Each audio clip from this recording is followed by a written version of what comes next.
Bismillahirrahmanirrahim. Assalamu alaikum students. My name is Abdurrahman and I'm teaching you biology. Students, in this session we are going to discuss about a very interesting topic. It is known as biological clock. बहुत सारी activities हमारी body के अंदर, हमारी life के अंदर इस तरह की हैं कि जो मखसूस औकात में ही परफॉर्म की जाती हैं, तो इन चीज़ों को हम बायोलॉजिकल क्लॉक के अंदर समझते हैं. डिटेल्स बोर्ड पे देखते हैं. जी स्टूडेंट्स, बायोलॉजिकल क्लॉक और बायोरिदम्स. अब इस टॉपिक को समझने से पहले स्टूडेंट्स एक दो सवालात मैं पूछता हूँ आपसे कि क्या आपको इनके जवाब का पता है या नहीं. बुनियादी तौर पे शाम होते ही इंसान की फितरत में ये बात शामिल है कि आराम करने का ख्याल आना शुरू हो जाता है या नींद आना शुरू हो जाती है ताकि सोया जाए. ऑलराइट. और बिल्कुल इसी तरह से अचानक छुट्टी के दिन जो सुबह सुबह आपकी आंख खुल जाती है बगैर ये सोचे समझे कि आज आपने सोना था ज्यादा देर के लिए, लेकिन उसके बावजूद आपका दिमाग बिल्कुल फ्रेश हो जाता है और आप सुबह सुबह उठ जाते हैं. ये चीजें नेचुरली मेंटेन की जा रही हैं. ऑलराइट. फिर इसी तरह अगर हम ह्यूमन लाइफ स्पैन की बात करें ओवरऑल, तो बचपन से स्टार्ट होना और फिर उसके बाद एक मखसूस एज में आके बालिग हो जाना या एडल्टहुड की जानिब चले जाना, ये भी एक रिदमिक एक्टिविटी है जनरेशन आफ्टर जनरेशन. बिल्कुल इसी तरह से बहुत सारे पौधों को हम देखते हैं कि दिन के मखसूस औकात में उनकी पेटल्स और पत्ते वगैरह जो हैं वो खुल जाते हैं और इसी तरह से शाम के वक्त वो पत्ते दोबारा से सो जाते हैं और पत्तियां बंद हो जाती हैं. तो ये सब एक्टिविटीज स्टूडेंट समझने वाली बात ये है कि अल्लाह ताला ने एक इस तरह का निज़ाम बनाया हुआ है कि हर चीज अपने मुकर्ररा औकात के मुताबिक जाग रही है, सो रही है, चल रही है. बहुत सारी इंटरनल एक्टिविटीज, बहुत सारी एक्सटर्नल फ्लक्चुएशंस इस तरह की हैं कि जो अपने फिक्स्ड टाइम्स के ऊपर ही हो रही हैं and they are regulated by nature. तो इन तमाम पीरियोडिक एक्टिविटीज को जब हम लिविंग ऑर्गेनिजम्स के रेफरेंस से देखते हैं तो इसको हम कहते हैं दिस इज बायोलॉजिकल क्लॉक और बायोरिदम. रिदम की टर्म आपको फौरी तौर पे समझ आ जानी चाहिए. एनीथिंग दैट इज पीरियोडिक, जो वक्त गुजरने के साथ साथ मखसूस दौरानिये के बाद दोहराई जाए एक्टिविटी, उसको हम रिदमिक एक्टिविटी कहते हैं. ऑलराइट स्टूडेंट्स, यही डिफरेंस बताया जाता है नॉइज और म्यूजिक का. तो इसको जरा सोचें. अगर स्टूडेंट्स हम इसको डिफाइन करना चाहें, we can define it that in living organisms physical, mental and behavioral activities occur at regular intervals. मखसूस औकात के बाद इन तमाम एक्टिविटीज का दोहराए जाना this is known as biological clock या biorhythm. और biological clocks या biorhythms किसी भी organism के specific reference से जब स्टडी किए जाते हैं तो इसको हम कहते हैं this is known as chronobiology, यानी वक्त के लिहाज से जानदारों के अंदर आने वाली तब्दीलियां और फिर उन तब्दीलियों की repetition after certain interval of time. Alright students, फिर इसके बाद जो इंपॉर्टेंट चीज है स्टूडेंट्स एमसीक्यूज के लिए, that is periodic activities are called biorhythms or biological clocks. और फिर फर्दर हम इसको डिफरेंशिएट करने जा रहे हैं इनटू टू मेजर टाइप्स. पहले वाली चीज आपके लिए बहुत इंपॉर्टेंट है 24 घंटे के दौरानिये के लिहाज से याद रखने के लिए, और फिर उसके बाद सालाना एतबार से जो तब्दीलियां आती हैं इनको भी स्टडी करेंगे. शॉर्ट क्वेश्चन के पॉइंट ऑफ व्यू से भी स्टूडेंट्स इंपॉर्टेंट है, इसलिए गौर से समझिएगा. सबसे पहली चीज स्टूडेंट, सर्केडियन और डायर्नल रिदम्स. सर्केडियन बोलें या डायर्नल बोलें, दोनों का मतलब एक दिन, यानी 24 घंटे का दौरानिया जिसको हमने डिवाइड किया हुआ है. अब ये जो 24 घंटे का दौरानिया है इसमें आपकी बहुत सारी एक्टिविटीज दे आर पीरियोडिक. सुबह उठ के कॉलेज जाना, कॉलेज से वापस आना, अपनी रूटीन एक्टिविटीज परफॉर्म करना, शाम को खेलने के लिए चले जाना या किसी एक्सरसाइज वगैरह के लिए चले जाना, और फिर रात के वक्त दोबारा से होमवर्क रिवाइज करना और फिर सोने की तैयारी करना. तो ये तमाम एक्टिविटीज जो हैं ये एक दिन का टाइम टेबल है आपका. अब ये जो एक दिन का टाइम टेबल है स्टूडेंट्स, इसमें every activity is performed at its own specific time interval and it is repeated every day. तो इसको हम कहेंगे दिस इज डायर्नल रिदम और circadian rhythm. Biorhythms that show periodicity of 24 hours are circadian rhythms, यानी एक दिन में वो तब्दीलियां जो बार बार रिपीट हो रही हैं, इवन के सूरज का तुलू होना और गुरूब होना, इसको भी आप डायर्नल या सर्केडियन रिदम एक्टिविटी में शामिल कर सकते हैं.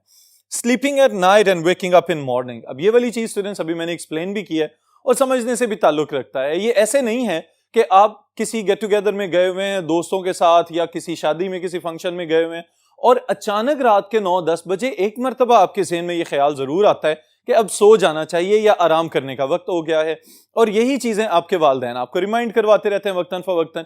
तो इसका मतलब ये हुआ कि it is a natural activity.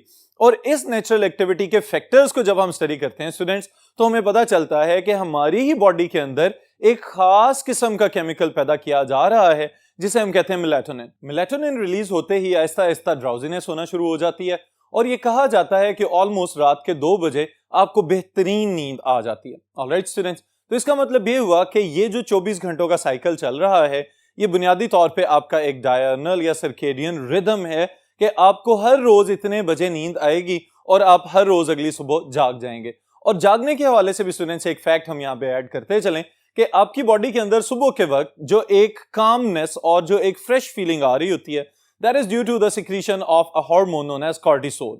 अब कॉर्टिसोल आपको फ्रेश करवा रहा होता है और आहिस्ता आहिस्ता आपको काम की जानिब मबजूल करवा रहा होता है कि आप एक्टिव हो जाएं और काम करना शुरू कर दें। लेकिन उसके साथ ही साथ एक बुरी आदत बहुत सारे लोगों में अपनाई जाती है, और वो क्या है कि जागते साथ ही कॉफी या चाय वगैरह का इंटेक करना शुरू कर देना। तो चाय या कॉफी वगैरह जो है वो फिर कॉर्टिसोल को इनहिबिट कर देते हैं, और आहिस्ता आहिस्ता ये वक्त भी आता है कि जब तक चाय या कॉफी ना पी जाए उस वक्त दिमाग रोशन ही नहीं हो रहा होता। ऑलराइट स्टूडेंट्स, तो डायर्नल रिदम्स नेचुरली हो रहे हैं, और इसी तरह से जब दौरानिया बड़ा हो जाए, साल तक पहुंच जाए, 365 दिन के सर्कल पे चला जाए, तो फिर इसको हम क्या कहते हैं, इसको भी देखते हैं। जी students, the second type of the rhythm is known as circannual rhythm. अब यहां पे चूंकि एनुअल की टर्म आ रही है और साथ फिर उसके बाद हमने क्या लगा दिया, सर्क, इसका मतलब है कि कोई ऐसी एक्टिविटी है जो बार बार 365 दिनों के एतबार से रिपीट होगी, तो इस एक्टिविटी को हम कहते हैं this is known as the circannual rhythm. अब जो सर्कैनुअल रिदम्स हैं students, these are the biorhythms of 365 days और कंप्लीट ईयर। अब इसके लिहाज से अगर आसान तरीन तरीके से हम समझना चाहें तो हम अपने एग्रीकल्चर की एग्जांपल लेंगे कि हमारे पास बहुत सारी फसलें ऐसी हैं जो साल में एक ही मर्तबा काश्त की जाती हैं। इसका मतलब ये हुआ कि उनके लिए फेवरेबल कंडीशन साल के उसी हिस्से में है, बाकी दिनों के अंदर हमें कंट्रोल्ड कंडीशंस उनको देनी पड़ती हैं, प्रोवाइड करनी पड़ती हैं, तब जाके वहां पे फसलें उग सकेंगी। Alright students, days, tides and seasons, मौसमों का बदल बदल के आना खास तौर पे ये एक इंपॉर्टेंट सर्कैनुअल रिदम है। ऑलराइट स्टूडेंट्स, फिर उसके बाद एक चीज स्टूडेंट्स आपके समझने के लिए यहां पे, दैट इज मास्टर क्लॉक, यानी कि वो कौन सी चीज है आपकी बॉडीज के अंदर जो बुनियादी तौर पे आपके अंदर बायोलॉजिकल क्लॉक को मेंटेन करवा रहा है, या एक्सटर्नल फ्लक्चुएशंस को बॉडी का हिस्सा बनाते हुए नेचर के बैलेंस को कायम रखे हुए है। It is known as master clock. Master clock is present in hypothalamus, और hypothalamus is part of the brain. Alright students, फिर आप ये बात याद रखिएगा कि 20,000 न्यूरॉन्स का ये सेट है जिसे हम कहते हैं सुप्राकियास्मेरिक न्यूक्लियस, यानी बुनियादी तौर पे ये वो जगह है जहां पे 20,000 या कुछ इससे ज्यादा न्यूरॉन्स वो सिर्फ और सिर्फ आपके बायोलॉजिकल क्लॉक को मेंटेन करने के लिए बैठे हुए हैं, आपकी इंटरनल एक्टिविटीज को होम्योस्टैटिक लेवल पे मेंटेन करते हैं, बाहर से आती हुई तब्दीलियों को एक खास किस्म के रिदमिक मैनर में रिस्पॉन्स करते हैं। तो बुनियादी तौर पे SCN is known as the master clock. फिर उसके बाद स्टूडेंट्स, इंटरनली कौन सी ऐसी चीज पैदा की जा रही है कि जो आपके सेल्स और आपके टिश्यूज और आपके नर्वस सिस्टम को सिंक्रोनाइज करवा रहा है with the external fluctuations. So these are the special molecules which are proteins in nature, और प्रोटीन्स इन नेचर है तो इसका मतलब हम इनको बायोलॉजिकल फैक्टर्स कह सकते हैं। तो ये वो फैक्टर्स हैं दैट आर ट्रिगर्ड और produced due to the presence of specific genes. खास किस्म के जीन्स मौजूद होंगे जो इन प्रोटीन्स को बनाएंगे और फिर प्रोटीन्स बनने के बाद बायोलॉजिकल क्लॉक्स को मेंटेन करेंगे। That is under the control of the master clock. Alright students, फिर उसके बाद इंपॉर्टेंट शॉर्ट क्वेश्चन कि वो कौन कौन से फैक्टर्स हैं जिनकी वजह से बायोलॉजिकल क्लॉक को मेंटेन किया जा सकता है। 2 पॉइंट्स बहुत ही ज्यादा इंपॉर्टेंट स्टूडेंट्स। एक को हम कहते हैं कि these are exogenous stimuli. Exogenous stimuli का मतलब वो बैरूनी तब्दीलियां जो आपकी बॉडीज के इंटरनल सिस्टम्स के ऊपर असरअंदाज हो सकती हैं और फिर उसकी वजह से आपके बायोलॉजिकल क्लॉक सेट होते हैं। फॉर एग्जाम्पल, प्रेजेंस और एब्सेंस ऑफ द लाइट, यानी कि आप ये इमेजिन करें कि किसी दिन अगर धूप निकल रही है तो फौरी तौर पे आपको दिन की फीलिंग आना शुरू हो जाती है, और इसी तरह अगर किसी दिन सारा दिन बादल ही आए रहें और ठंडक का एहसास रहे इस कॉन्टिनेंट में जहां पे हम रह रहे हैं, तो यहां पे इसका मतलब ये होगा कि पॉसिबल है वो वाला दिन, मौसम खुशगवार लगता है हमें, लेकिन साथ ही साथ मेलाटोनिन प्रोड्यूस होने की वजह से आपको उस सारा दिन सुस्ती पड़ी रहती है। तो ये वाली एक्टिविटी बुनियादी तौर पे क्या है, एक्सोजेनस जितनी भी बैरूनी तब्दीलियां आ रही थी उनके लिहाज से आपने इंटरनल बायोलॉजिकल क्लॉक को अडेप्ट कर लिया, मॉडिफाई कर लिया। और फिर इसके बाद स्टूडेंट्स ये भी मुमकिन है कि सारी की सारी तब्दीलियां अंदर से ही आ रही हों, तो हम इसको कहेंगे the biological clocks are innate, यानी अंदरूनी तौर पे वही जीन्स जिनकी अभी हमने बात की थी वो प्रोटीन सिंथेसाइज करवाएं और प्रोटीन सिंथेसाइज होके आपके इंटरनल बायोलॉजिकल क्लॉक्स को मेंटेन करना शुरू कर दें। तो इसको हम कहेंगे कि ये हमारे एंडोजेनस फैक्टर्स हैं, यानी अंदर से पैदा होने वाली तब्दीलियां। So maybe direct response to various changes, external exogenous stimuli, maybe internal endogenous rhythm that progresses the organism's behavior in synchronicity with the exogenous temporal period of 24 hours or 365 days. ये जो temporal period की term use की जा रही है, इसका मतलब कि ये आरजी तब्दीली है, असल में आपका बायोलॉजिकल क्लॉक अंदर से ही सेट किया जा रहा है. ऑलराइट स्टूडेंट्स, फिर पॉइंट नंबर 3 क्या कहता है? पॉइंट नंबर 3 ये कह रहा है कि ये भी मुमकिन है कि आपका बायोलॉजिकल क्लॉक असल में कोई नई चीज ना हो, बल्कि पॉइंट नंबर 1 और पॉइंट नंबर 2 का मिक्सचर हो. जब ये दोनों एंडोजेनस एक्सोजेनस स्टिमुलाई मिलके कोऑर्डिनेट करना शुरू हो जाएं, it will become the biological clock of your body. Alright students, फिर एक बहुत इंपॉर्टेंट एमसीक्यू स्टेटमेंट यहां पे मौजूद है.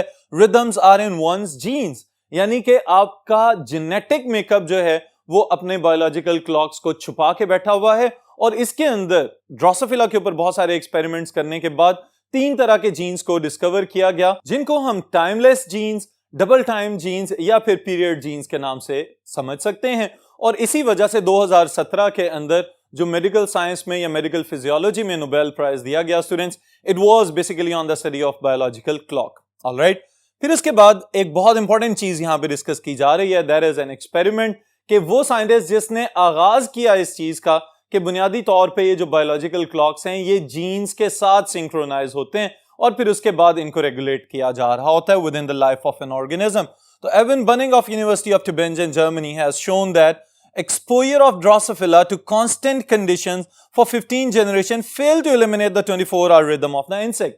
अब ये वाली चीज बहुत काबिल गौर है स्टूडेंट्स कि अगर इस साइंसदान ने 15 नस्लों तक ड्रोसोफिला को मुख्तलिफ किस्म के एक्सपोजर्स दिए ताकि उनकी डेली रूटीन चेंज हो जाए, लेकिन इंसेक्ट्स की डेली रूटीन में आपको अंदाजा है कि सुबह के टाइम उठ जाना, नेक्टर को इकट्ठे करना, होवरिंग करना, घूमना फिरना और उसके बाद फिर वापस नेस्ट में आ जाना, फिर वहां पे अंडे देना, प्यूपा वगैरह की ग्रोथ करवाना और फिर इसी तरह से एग लेइंग और फिर ऑनवर्ड जो मेटामॉर्फोसिस का प्रोसेस इनके अंदर हो रहा है. All these activities they are timed activities. तो इसने देखा कि 24 घंटे की रूटीन या ओवरऑल जो लाइफ स्पैन है इन मक्खियों का, इसको हम तब्दील नहीं कर सकते even after exposure to different types of stimuli. Alright, तो इस बुनियाद पे ये कहा जा सकता है कि basic period of the clock is इनेट. बुनियादी तौर पे सब कुछ आपके अंदर से ही रेगुलेट किया जा रहा है. So the biological clock information is present in your genes और इनको फिर एक्सप्रेस करवाता है आपका मास्टर क्लॉक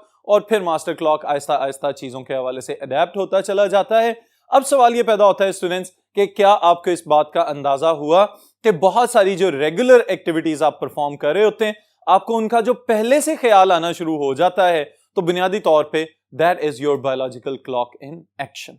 ऑलराइट, फिर इंशाअल्लाह ताला नेक्स्ट सेशन में नेक्स्ट टॉपिक के साथ मुलाकात होगी.